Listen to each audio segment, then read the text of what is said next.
I'm your moderator for the next 25 minutes, Carlos Valdez-Tepena. How are you all? I'm the principal consultant in an organization called Corporate Collaboration Resources and the author of an upcoming book called Lessons from Mars, How One Global Company Cracked the Code on High-Performance Teamwork and Collaboration. That comes out a little bit later this month. Anyway, that's my role. That's who I am. And I'll let these fine people introduce themselves. Hi, excited to be with you all today. I'm the Chief Marketing Officer at GE for our business innovations, which includes our corporate venture capital arm, GE Ventures. And I'm Dale Sperling. I'm the CMO of Stash. We are a financial services platform, and we enable people to invest in brands and companies they love, $5 at a time. And we've been around 3 years, amassed about 2.6 million new investors, 86% of which are first-time investors. And we're excited to continue bringing our product and access and education to the masses and power forward. Okay, so why are we all here today? To address the provocative statement that it takes teamwork to make personalization work. There's an article in the Braze newsletter that's being distributed here that I had a little bit to do with that talks about that very thing. That a seamless customer or consumer experience depends on teams behind the scene working seamlessly, even though there are actual seams in their organization, right? So how do you do that? And that's what we're going to ask these two good folks. So I'll start with, I'm going to turn it over to you guys and just ask you, what are you doing in your organization to bring the power of teams to bear on that experience on the other side of that sense of personalization where your users and consumers and customers feel like you know who they are? I'll take that first. Yep, Dale, please. I think personalization has like a broad definition, right? Early personalization was great. I got a merge tag, right? And it said, hey, Dale, and gave you the email. That was like a big pat on our back. We got that piece done. Now personalization means so much more.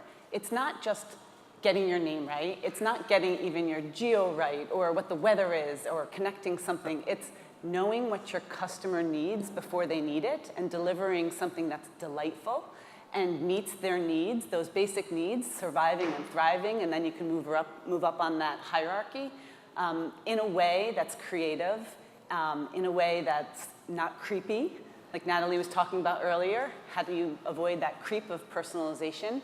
And to do that, it's really a symphony of all the different teams that you have at your disposal.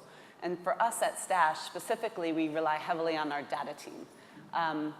We can't do anything without that data team. It's product, it's creative, it's the marketing team writing the messages, the product marketers, it's the engineers that are giving us all of the functionality and technical ability, but it's the synchrony of all those and data that really gives us that great insight to make a personalized experience where we're ahead of our customer a step before they know that they need to know about this news that just broke that affects what their investment's going to do. So it's really how we connect all of these teams to this common goal of personalization. I think we're talking about so many different threads here, right? We have personalization, we have teamwork. I know we talked earlier about KPIs as well. We did. And in personalization specifically, you have to figure out like, what is my KPI here, and how personalized does it need to be? So there's all those levers that you need to play around with. Maybe the most personalized experience that takes all the team effort to pull together is not going to turn the best ROI for you. Maybe something a little bit less involved was going to be the most effective tactic for whatever you were going after. So all these factors and levers at play, but. Okay. All right, good. Yeah. Thank you, Dale. Dara, how about you? I think I always like to start with the why. Why is personalization the buzzword du jour? And I think it's all about connection and building authentic relationships with our customers in the moments that matter. So I think, as technology is evolving and we're starting to learn more about how we can leverage data and the insights from the data to connect with our customers, I think it's never been more important to break down silos and ensure that marketing teams are working together. You know, the performance marketing team is in conversation with the brand team, which is in conversation with product marketing. Because I think bringing all of these elements together is really the only way we can surprise and delight our customers. I love what you said about anticipating our customers' needs. How are we discerning those nascent signals, right? Before our customer even sometimes knows they need it, so that we can surprise them and we can delight them. And I think whenever we're thinking about personalization, the thing that has helped us not kind of cross over into the creepy territory is when we think about the purpose, right? What is our purpose? What is our North Star? What are we really trying to accomplish? And that kind of helps be like the compass that sets the direction for how we go about engaging with our customers in a way that personalization isn't just something we're doing because we want to do it and we want to push product, but it's really something that is making our customer experience good.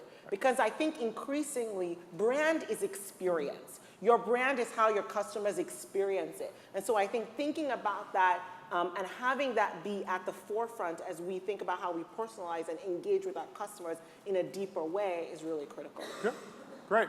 So you set the table really nicely. I want to turn to the good folks assembled here. And just so you have this opportunity to ask some questions about personalization and how teams and teamworks make that happen. Teams and teamwork. I think I said that right. Yes. Any questions from you or insights that you might want to share and have Dara and Dale react to? Got over there. Oh, yep. Hand up. Go ahead. Why don't you stand up and shout it loud and proud? Okay. Hi. So I was just going to ask, when you're setting it up in the very beginning, when you're a CMO or something, and you're looking for growth, and you know that you have to have a collaboration of teams, what is like the one or two things that you set up from the very beginning? The North Star, the purpose, the goals, the KPIs are important, but what after that? Okay. What after that? Wow. So this is actually ties nice with our conversation earlier. It's the KPIs first, for us, at least at Stash, right? Making sure every team is aligned with the right KPI and that every team, whether their next success metric is the exact same as the top down, it all has to ladder up. But setting up the right culture for then letting those teams find their way to that KPI themselves, owning that process and not just being told, this is what you have to do to get this done, but here's our goal and here's the problem, what's the solution? And really empowering the teams across all the different disciplines to work together to find that solution and reach that overarching KPI, I think is really powerful. Yeah, and I'll just add to that, I think in addition to kind of the metrics, right, because what you measure really matters, it's also important when we kind of look at how we're thinking about it, what are those operating rhythms? Because one of the things I think happens is we get really busy and life happens and, process and operating rhythms like are the first thing to go. But having those operating rhythms really creates the tactical infrastructure to make sure that interactions are happening, right? Is it that, for example, we're having, when it's creative review, that's a chance for the data team to sit in, everybody to sit in to think about how are we communicating this message to the right customer at the right time in the moment that they need it, right? Creating the operating rhythms are really critical. The other thing that we do is I have this process called continue and considers. So at the beginning of a project, in the middle of a project, we call this midterm war room in the middle. And at the end, we go through what are the things we should continue doing and what are the things that we need to consider. And I like the word consider instead of like areas for development, because sometimes someone is like, I don't know if I want to put up my hand and say this is a big deal or a failure, but maybe we could kind of do this better. And so considers actually, I found, allow us to, sometimes something that might seem small is actually a huge thing when we think about collaboration and process improvement. So having that kind of at the start, at the middle of the project, and also at the end really helps us improve that operating rhythm. Because it's not a set it and forget it thing, right? You set it, but we constantly need to innovate and improve as we go along. Right, so it's a dynamic, Exactly. Teams working with teams is a dynamic reality, right? It's never static. Great prompt, thank you. What other questions or provocations from the folks out there? Yes, over here, stand and. Yes, in organizations where product management is a strong function, and they also feel like they own the customer, how do you resolve tensions between decisions around personalization? Who owns that decision? How do you balance that? Great question. Who owns the decision when different groups feel they have ownership of the product and the customer, I guess, right? Yep. Yeah. What do you think? I think in those scenarios, really clear swim lanes and really clear ownership from the get-go is important, not to have that sort of gray area of like, product thinks they own it, but really does product marketing own it, or is it engineering that owns it? That needs to be set from the get-go. But then a step next to that is just bring all the key stakeholders in the same room and let them come up with the plan together. And that's really important. And I know every company comes into this where product's running down a path and they're aggressively optimizing and they have that KPI in mind, but they've completely forgotten about what marketing's doing. They've completely forgotten that they changed something that now we can't market to. The key events, maybe via Braze, like we've lost events and actually we don't have any more onboarding because we optimized the reg funnel. That happens all the time, but creating a culture where you have those multiple stakeholders in all the different departments collaborating upfront around those changes, I think is imperative to making sure everyone feels like they have ownership. Good, great. And I would just say, in addition to that, I think we all own the customer. And I think that's an important thing that needs to be set from the leadership. It's not you versus me, it's us versus the problem that our customer needs to solve, right? So really having, I think, a leadership team aligned there is really critical. The other thing that I find is, it's not a one-size-fits-all. So I've been fortunate to work at some great companies, of which Apple, is one of those. And as you know, at Apple, product is king, right? But one of the things that I think was really helped us be successful in the work that we did was having a RACI. How many people here know what a RACI is? Okay, some people know. It's really this accountability chart. So what am I responsible, who's accountable, who needs to be consulted, who needs to be informed. And using RACIs around projects, specifically product-centric projects or personalization projects, I found has been very helpful. Because sometimes it's like, I actually am okay with you being accountable. I just want to be consulted. Or I'm okay with you being responsible. I just want to be informed. So using kind of that RACI framework really helped to address some of the friction that can happen. But leadership at the top really needs to set the tone that we all own the customer. Good. Great prompt. What else out here? Any other hands? Yes, right up here. Yeah, please. What type of communication habits, I guess, do you install in terms of producing what we call like a waterfall of information, where decisions are made and courses are sort of directed, and then at the tactical level, people can't be in the room or are on the team but not informed. What sort of habits do you implement to help reduce that waterfall and make sure everyone is aware of which direction the company is going or decisions that are being made? Okay, great. Did everybody hear the question out there? So we know what we're talking about up here, about communications, yes? A couple of nods would be helpful, or good. We're getting through, good, thank you. So I think this is always a work in progress in any company, everywhere, and really depends on what stage your company is in. And so I can speak to how it's been working for us at a startup, and it's swung like a pendulum back and forth, right? Like too much communication, everybody's in any meeting. Not enough communication, the priority, the roadmap is not clear, like where do we all align? And so I think it's truly finding that middle ground where you have a cadence to planning for quarterly campaigns and product releases, and everybody is clearly aligned in some sort of Google Doc or whatever platform you guys use for collaboration, whether Confluence or some other drive, so that everybody can reference exactly what's been planned, and then have those waterfall meetings where you kick off the quarter and then regular check-ins. So I think the cadence of those meetings and setting up regular things is really important for the hygiene of that communication. Yeah, and so I guess at the other extreme at GE, a 300,000 person company, I think, the quarterly town halls or meetings or whatever, I think are really important, right? That's a chance for leadership to say, here's the North Star, here's where we're running to, here's what we've accomplished, here's what we're looking forward to the next quarter. So I think having those are really important. But I think also like Slack channels, we have Slack channels and it's like, we encourage people to join those. It's like part of the onboarding process when you come on board our team is like, here are the Slack channels and here's, where we put information about this and about this. So we kind of use innovative means, I think, as well, and technology to be able to communicate and make sure. And I think having a RACI is also helpful for us because when people need to be informed, one of the things that I say is, I'm not just going to tell the leader because he or she is going to be too busy.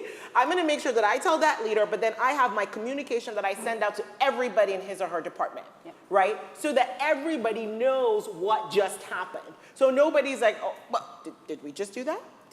Was that us? Oh, that was us. That communication is critical. So I think being able to not just think about a stakeholder as an individual, but really like what does that team and who are the people what's the village in this company that surrounds this stakeholder? So we make sure everybody is informed. I think that is critical. And as you start to become a global company with multiple geographies, never ever has it been more important to make sure that you keep the lines of communication open and you leverage technology to make that speedy and more efficient. I would also add, I love the Slack piece. I'm a big proponent of more Slack channels. I know that's not a popular view for many people, but I'm almost never on email anymore. I kind of scan it. I'm like, oh, who do I need to see? Who's just trying to get business? Is there any important stuff going on? And then I'm all Slack. And I think that if you have teams and projects and they're all pulled into their own individual Slack channels, it really opens up communication so much more than old school where you had like 50 people on a thread and you're scrolling and you're confused of like who said what and you're writing back in different colors. And then everybody mutes that thread, right? You're like, Dale in purple. And then you're like scrolling for the purple comments. I mean, Slack has just revolutionized how we all can collaborate and communicate on specific projects. Did they pay us to be up here? No. But I think there's a wrong way to Slack and a right way to Slack. There's definitely Slack etiquette, and much of that some people don't follow. But it's hard to not get pulled into, Slack as a sort of like a social communication, and you feel like you got to comment on every thread. Like, you want to teach your teams to just like keep it to business and make it really productive to everyone. And the more, or you could have the Slack fun channel for There you go. Yeah, you go off into the fun channel. But the more specific you can get, I think the more effective it can be. And the folks from Slack say thank you for that. So I want to ask you, we have one back there. I'll save my question. Yeah, what's your question? Yeah. So how do you handle a pivot where a change is needed or an opportunity appears that the roadmap is already in line? Like, how do you reshuffle priorities? Oh, great question. Yeah. Yeah. Take it away. Yeah, I mean, I think in this day and age, the world and everything is moving at an incredibly fast speed. So you have to build in the space for chaos. So I actually do that when I'm planning. I never plan for 100% of my team's time because that's silly, because something is gonna happen and I'm gonna have a fire drill, and what time do I expect for them to do that in? As somebody who says I believe in work-life balance and I believe in a positive culture, I need to make sure that I think about that when I plan. So I typically plan for 80% of my team's time, like 80% of our resources at max capacity, which means I create 20% for fire drills, chaos, and over time, initially I used to do 60-40, then I did 90-10, and over time, 80-20 seems like the right sort of balance for me that I've seen work across my career in different companies. And doing that creates the space to pivot. And the other thing that I do when I work with my senior leadership team is we know the people we know kind of the managers, senior managers, directors, individual contributors who are more excited about the surprise projects that emerge. So the people that are like, sign me up. And the other people that are like, so we had a plan. I've been working on that plan. I don't like that you want me to change that plan. And we know those people. Because you know what? We need those people. We need the planners, the people who are going to stick to it and keep us on track. And we need the people that are excited about what the world has to offer. And being able to really understand talent along those lines has really helped us, because what happens is as we plan the 80% and the 20%, we also have kind of our mission-based team that we're going to pull together, right? Our ninja squad that's going to attack the surprise problems that exist. Oh. So that's kind of how, you know, organizationally, I really deal with pivoting. Okay. So assume chaos. Assume chaos. Okay, assume chaos. Dan. Yeah, I would just add that it's something important to instill from a cultural perspective, making sure everyone knows that, yes, we have a goal and we have KPIs and we've planned this whole roadmap, but when an opportunity arises, you want to be flexible, nimble enough. You don't want to be rigid that you can't take advantage of an opportunity. So everybody needs to own that and accept that flexibility is part of the culture, and that's just going to make the company thrive. Okay. So look, we have about 3 minutes before our time is up, and I thought I'd give you guys the last word. Some great questions, by the way. Thank you for the prompts from the folks out there. If you had 60 seconds to share one piece of wisdom about how teamwork can unlock and really deliver on personalization, what would that be? Even if it means going back and building on something you said earlier. You've got literally 60 seconds to do it. What would you say? Teamwork, and we're back to the personalization part. This is 'cause personalization. We strayed This is from teamwork. personalization. Yeah, well, good questions, yeah? And you guys beautifully answered them. Let's get back to the topic. What's your one piece of advice? Yeah. Dale? So I think I'd go back to an earlier question about making sure that you have all the right teams participating in the execution of whatever project it is, and not overlook the designer who actually designed the comps, the email, the in-app, the push, to participate in that conversation to make it truly a personal experience, because I think everybody on their unique team has something to add and is human and understands the customer in their own unique way. And I think not overlooking all of those great pieces of information from all the different teams in your group is really, I think, the most important. Okay, good. And Dara? I would just say, I think when you're collaborating to drive growth, I think 3 key things that I think are critical for teams to be able to make a difference. The first one is having a high performance culture. So really focusing on the results. If we did X, what happened?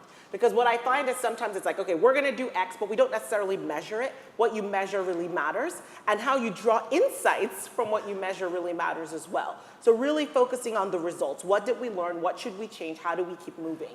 I think innovation is critical. So not saying, okay, we're going to do this because we've always done this, but being able to switch it up, being willing to switch it up, inviting feedback into the process, and being willing to change and innovate and improve, I think is critical. And the last thing is, I think really looking at the process in terms of how a team works. What are our ways of working? Yeah. How do we work, and how can we improve how we work? Because I think that, in my experience, I think that's how you really set the culture, is really thinking about the ways of working. Do we always assume noble intent? Do we go to the source when there's a problem? Do we have a culture of transparency where I can ask for anything and I get it? So really thinking about that, I think those 3 things will really help teams collaborate better and drive more growth. That's wonderful. Well, listen, Dale, Dara, thank you so much for finding time to do this today. Give these ladies a fine round of applause. Thank you. And with that, we're out of here.